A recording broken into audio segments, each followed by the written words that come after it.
राम राम राम सीता राम जय जय राम। राम राम राम सीता राम जय जय राम। जय श्री राम। आगे वाल्मीकि रामायण के अयोध्या कांड में बताया गया है कि श्री राम आदि अत्रि मुनि के आश्रम पर जाकर उनके द्वारा सत्कृत होना तथा अन्न सूर्य द्वारा सीता का सत्कार।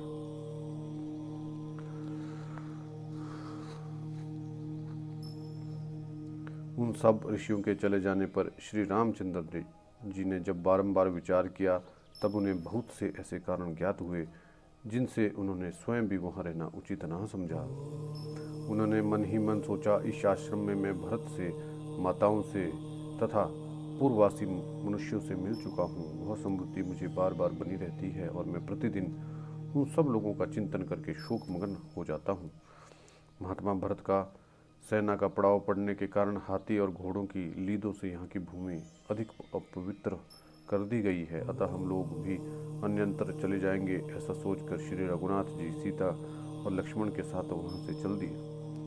वहाँ से अत्रि के आश्रम पर पहुंचकर महायशस्वी श्री राम ने उन्हें प्रणाम किया तथा भगवान अत्रि ने भी उन्हें अपने पुत्र की भांति स्नेहपूर्वक अपनाया। उन्होंने स्वयं ही श्री राम का संपूर्ण आतिथ्य सत्कार करके महाभाग लक्ष्मण और सीता को भी सत्कार पूर्वक संतुष्ट किया। संपूर्ण प्राणियों के हित में तत्पर रहने वाले धर्मज्ञ मुनि श्रेष्ठ अत्रि ने अपने समीप आई हुई सबके द्वारा सम्मानित तापसी एवं धर्मपरायण बूढ़ी पत्नी महाभागा अनुसूया को संबोधित करके सांत्वनापूर्ण वचनों द्वारा संतुष्ट किया और कहा, देवी विदेहराज नंदनी सीता को सत्कार पूर्वक हृदय से लगाओ। तत्पश्चात उन्होंने श्री रामचंद्र को धर्मपरायण तपस्विनी अनुसूया का परिचय देते हुए कहा कि एक समय 10 वर्षों तक वृष्टि नहीं हुई। उस समय जब सारा जगत निरंतर दग्ध होने लगा तब उन्होंने उग्र तपस्या से युक्त एवं कठोर नियमों से अलंकृत होकर अपने तप के प्रभाव से यहाँ फल मूल उत्पन्न किए और मंदाकिनी की पवित्र धारा बहाई तथा तात जिन्होंने 10,000 वर्षों तक बड़ी भारी तपस्या करके अपने उत्तम व्रतों के प्रभाव से ऋषियों के समस्त विघ्नों का निवारण किया था, वे ही हो अनुसूया देवी हैं। निष्पाप श्री राम इन्होंने देवताओं के कार्य के लिए अत्यंत उतावली होकर 10 रात के बराबर एक ही रात बनाई थी। वे ही अनुसूया देवी तुम्हारे लिए माता की भांति पूजनीय है। ये संपूर्ण प्राणियों के लिए वंदनीय तपस्विनी है। क्रोध तो इन्हें कभी छू भी नहीं सकता। विधेय नंदिनी सीता इन वृद्धा अनुसूया देवी के पास जाएं।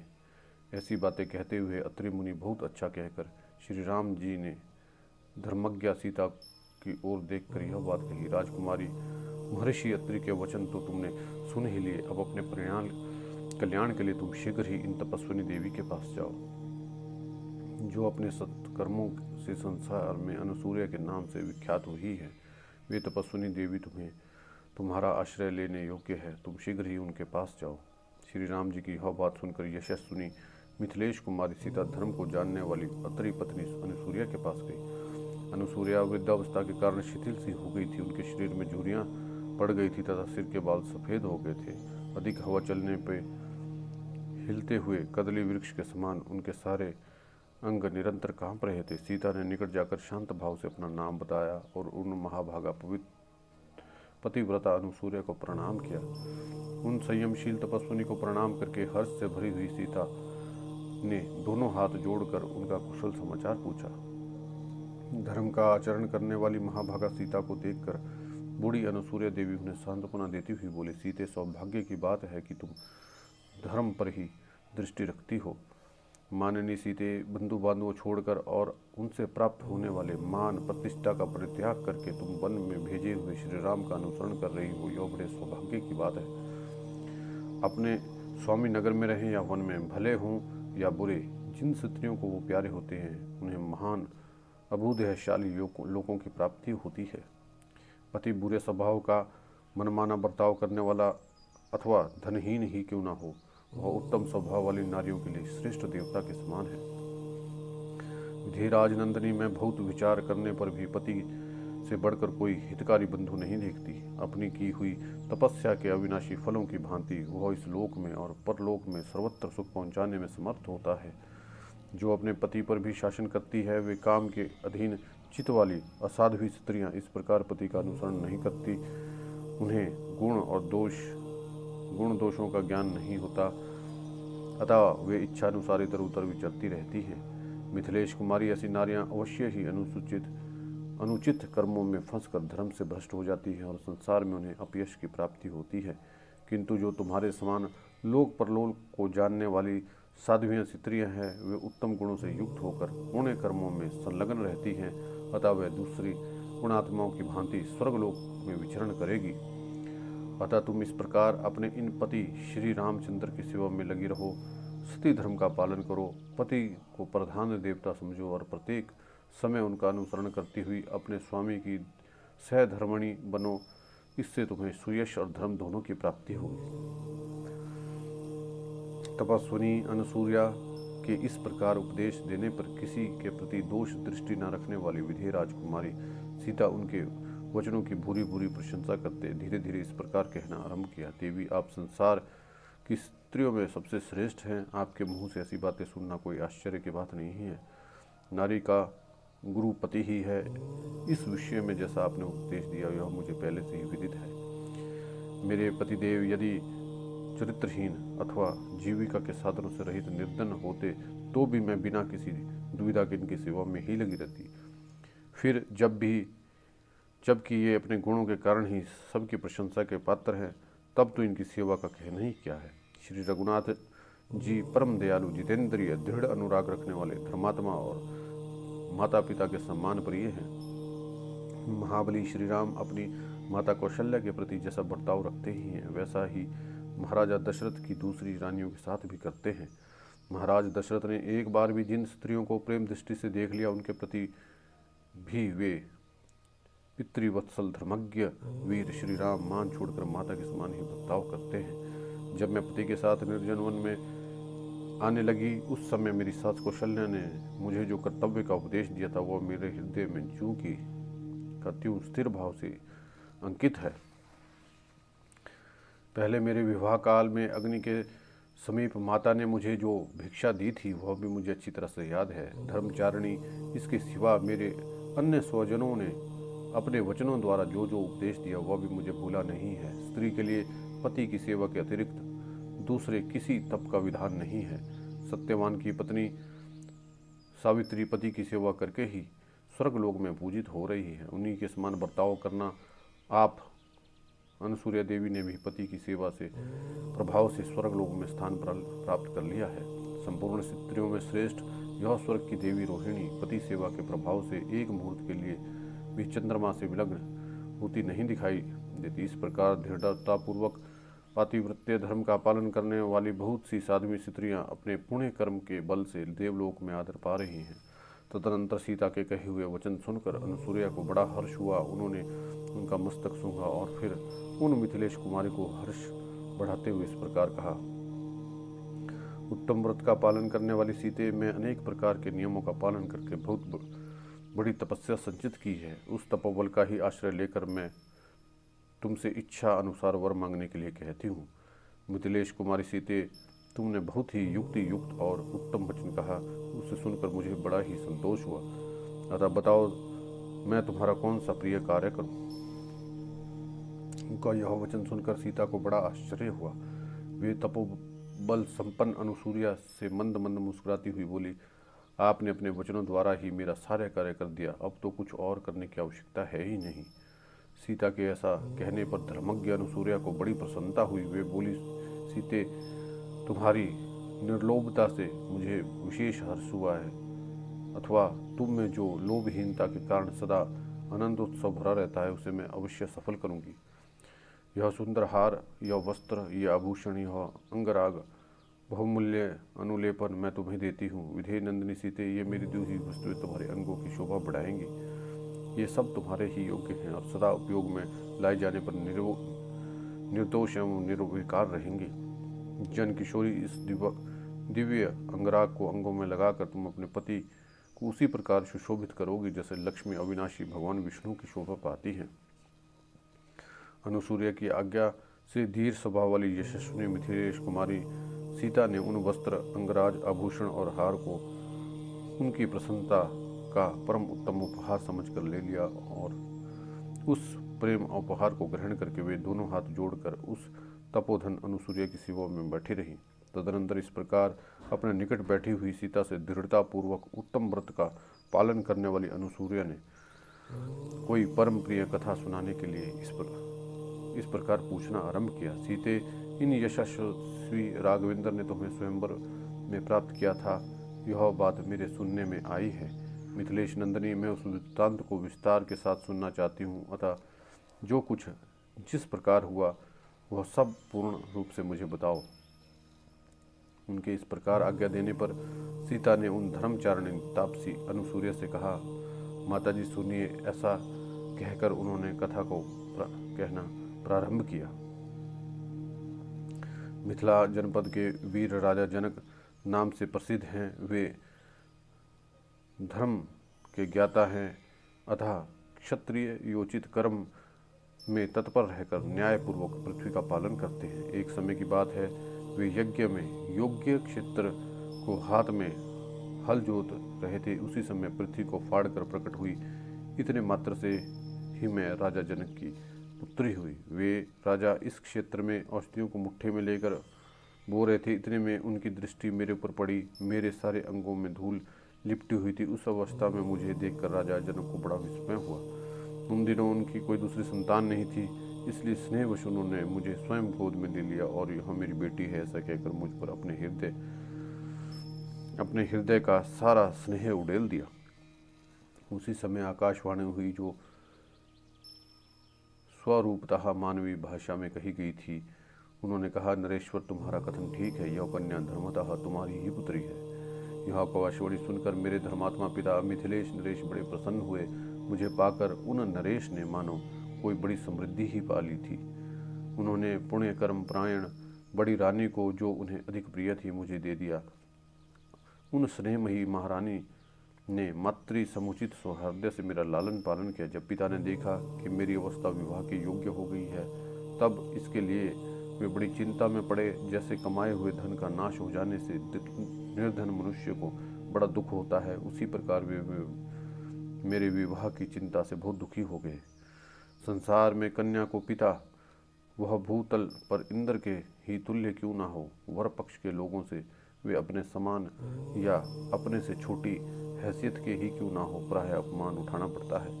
वह अपमान सहन करने की घड़ी अपने लिए बहुत समीप आ गई थी। यह देखकर राजा चिंता के समुद्र में डूब गए। जिसे नौका रहित मनुष्य पार नहीं पहुंचता, उसी प्रकार मेरे पिता की चिंता का पार नहीं पा रहे थे। मुझे अयोनिजा कन्या समझकर वे भोपाल मेरे लिए योग्य और परम सुंदर पति का विचार करने लगे, किंतु किसी निश्चय पर नहीं पहुंच सके। सदा मेरे विवाह की चिंता में पड़े रहने वाले उन महाराज के मन में एक दिन यह विचार उत्पन्न हुआ कि मैं धर्मतः अपनी पुत्री का स्वयंवर करूंगा। उन दिनों उनके एक महान यज्ञ में प्रसन्न होकर महात्मा वरुण ने उन्हें दिव्य श्रेष्ठ धनुष और अक्षय बाणों से युक्त हुए 2 तरकस दिए।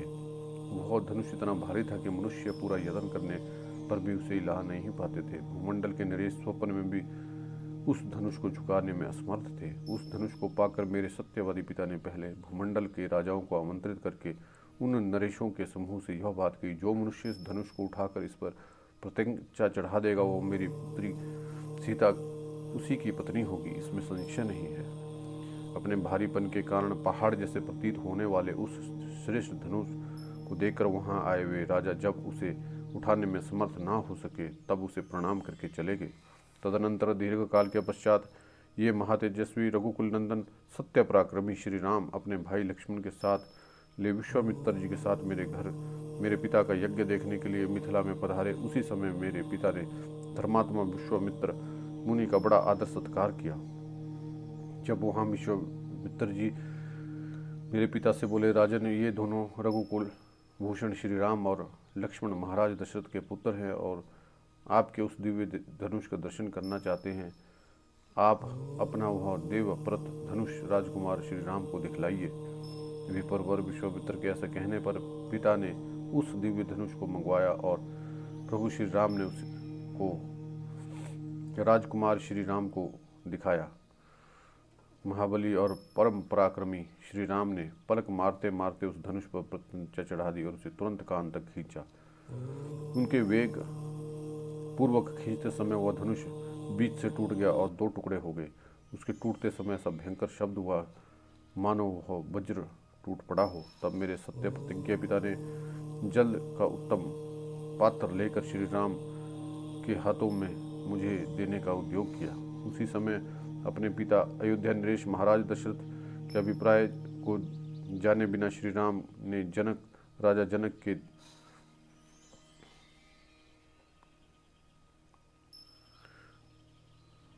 देने पर भी मुझे ग्रहण नहीं किया। तदनंतर मेरे बूढ़े श्रशुर राजा दशरथ की अनुमति लेकर पिता ने आत्मज्ञानी श्री राम को मेरा दान कर दिया। तत्पश्चात पिता ने स्वयं ही मेरी छोटी बहन सती साध्वी परम सुंदरी उर्मिला को लक्ष्मण की पत्नी रूप में उनके हाथ में दे दिया। इस प्रकार उस स्वयंवर में पिताजी ने श्री राम के हाथों मुझे सौंप दिया था। मैं धर्म के अनुसार अपने पति बलवानों में श्रेष्ठ श्री राम की सदा अनुरक्त रहती हूँ। धर्म को जानने वाली अनुसूया ने उस लंबी कथा को सुनकर मिथिलेश कुमारी सीता को अपनी दोनों भुजाओं से अंक में भर लिया और उसका मस्तक को सुनकर कहा, बेटी तुमने सुस्पष्ट अक्षरों वाले शब्दों में यह विचित्र और मधुर प्रसंग सुनाया। तुम्हारा स्वयंवर जिस प्रकार हुआ वह सब मैंने सुन लिया। मधुर वाणी भाषिणी सीते, तुम स्वयं इस कथा में मेरा मन बहुत लग रहा है। तथापि तेजस्वी सूर्यदेव रजनी की शुभ वेला निकट पहुंचकर अस्त हो गए हैं। जो दिन में चारा चुगने के लिए चारों ओर छिटके हुए थे वे पक्षी अब संध्या काल में नींद लेने के लिए अपने घोंसलों में आकर छिप गए हैं। उनकी अध्वनि सुनाई देती है। ये जल से भीगे हुए वलकल धारण करने वाले मनुष्य जिनके शरीर स्नान के कारण आर्द्र दिखाई देते हैं, जल से भरे कलश उठाए एक साथ आश्रम की ओर लौट रहे हैं। होम कर्म संपन्न कर लिया गया है, अतः वायु के वेग से ऊपर को उठा हुआ यह कबूतर के कंठ की भांति श्याम वर्ण का धूम दिखाई दे रहा है। अपनी इंद्रियों से दूर देशों में चारों ओर जो वृक्ष दिखाई देते हैं वे थोड़े पत्ते वाले होने पर भी अंधकार से व्याप्त और घनीभूत हो गए हैं, अतएव दिशाओं का भान नहीं होता। रात को विचरने वाले प्राणी उल्लू सब ओर विचरण कर रहे हैं तथा ये तपोवन के मृग पुण्य क्षेत्र स्वरूप आश्रम की वेदी और विभिन्न प्रदेशों में सो रहे हैं। सीते अब रात हो गई है, वह नक्षत्रों से सज गई है। आकाश में चंद्रदेव चांदनी की चादर ओढ़े उदित दिखाई देते हैं। अतः अब जाओ, मैं तुम्हें जाने की आज्ञा देती हूँ। जाकर श्री राम की सेवा में लग जाओ। तुम अपनी मीठी मीठी बातों से मुझे बहुत संतुष्ट किया है। बेटी मिथिलेश कुमारी, पहले मेरी आंखों के सामने अपने आप को अलंकृत करो। इन दिव्य वस्त्र और आभूषणों को धारण करके इनसे सुशोभित हो मुझे प्रसन्न करो। यह सुनकर देव कन्या के समान सुंदरी सीता ने उस समय उन वस्त्राभूषणों को अपना श्रृंगार किया और अनुसूया के चरणों में सिर झुकाकर प्रणाम करने के अनंतर वे श्री राम के सम्मुख गई। जब श्री राम ने जब इस प्रकार सीता को वस्त्र और आभूषण से भूषित देखा, तब तपस्वी अनुसूया के उस प्रेम उपहार के दर्शन से वक्ताओं में श्रेष्ठ श्री रघुनाथ को बड़ी प्रसन्नता हुई। उस समय मिथिलेश कुमारी सीता ने तपस्विनी अनुसूया के हाथ से जिस प्रकार वस्त्र आभूषण और हार आदि का प्रेमोपहार प्राप्त हुआ वह सब श्री राम जी से कह सुनाया। भगवान श्री राम और महारथी लक्ष्मण सीता का वह सत्कार जो मनुष्यों के लिए सर्वथा दुर्लभ है देखकर बड़े प्रसन्न हुए। तदनंतर समस्त तपस्वीजनों के से सम्मानित हुए रघुकुल नंदन श्री राम ने अनुसूया के दिए हुए पवित्र अलंकार आदि से अलंकृत चंद्रमुखी सीता को देखकर बड़ी प्रसन्नता के साथ वहां रात्रि भर निवास किया।